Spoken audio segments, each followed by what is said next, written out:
ഇവിടെ ഒരാൾ sniper gun വെച്ച് ഒരാളെ ഷൂട്ട് ചെയ്യുന്നു. എവിടെയാണോ എയിം ചെയ്തത് അവിടെ ഷൂട്ട് ചെയ്യുന്നു.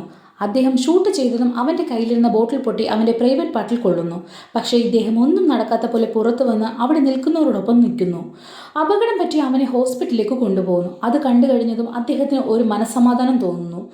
അടുത്ത ദിവസം അദ്ദേഹം ഇതുപോലെ തന്നെ വേറൊരു ആൾക്ക് നേരെ തോക്ക് എയിം ചെയ്യുന്നു. ഇത്തവണ അവന് പകരം അവന്റെ കാറിലെ പെട്രോൾ ടാങ്കിലാണ് അദ്ദേഹം ഷൂട്ട് ചെയ്യുന്നത്. അതിൽ നിന്നും അവൻ ജസ്റ്റ് രക്ഷപ്പെടുന്നു. പക്ഷേ അവന്റെ ബാക്ക് സൈഡ് പൊള്ളുന്നു. എന്നാൽ കേസ് അന്വേഷിക്കാൻ വരുന്ന നല്ല ഒരു പോലീസ് ഓഫീസർ ഇയാളെ സംശയം തോന്നുന്നു. കാരണം ഒരേ മുറിയിലുള്ള ആളുകൾക്കാണ് ഇത് സംഭവിക്കുന്നത്. ഇദ്ദേഹം തന്നെ ആയിരിക്കും ചെയ്തതെന്ന് അദ്ദേഹം കണ്ടുപിടിക്കുന്നു. അവസാനം ഈ കേസിൽ നിന്ന് അദ്ദേഹത്തിനെ രക്ഷപ്പെടുത്തുന്നു. കാരണം ഇതിനു മുമ്പ് ഈ ചെറുപ്പക്കാർ അദ്ദേഹത്തിന് കൊച്ചുമകളോട് വളരെ മോശമായി പെരുമാറിയിരുന്നു. ഇതിനെതിരെ പോലീസിൽ കംപ്ലൈന്റ് ചെയ്തെങ്കിലും അവന്മാർ ശിക്ഷ കിട്ടാതെ രക്ഷപ്പെടുന്നു. കാരണം ഇതിൽ ഒരുത്തന്റെ അച്ഛൻ പോലീസ് ചീഫാണ്.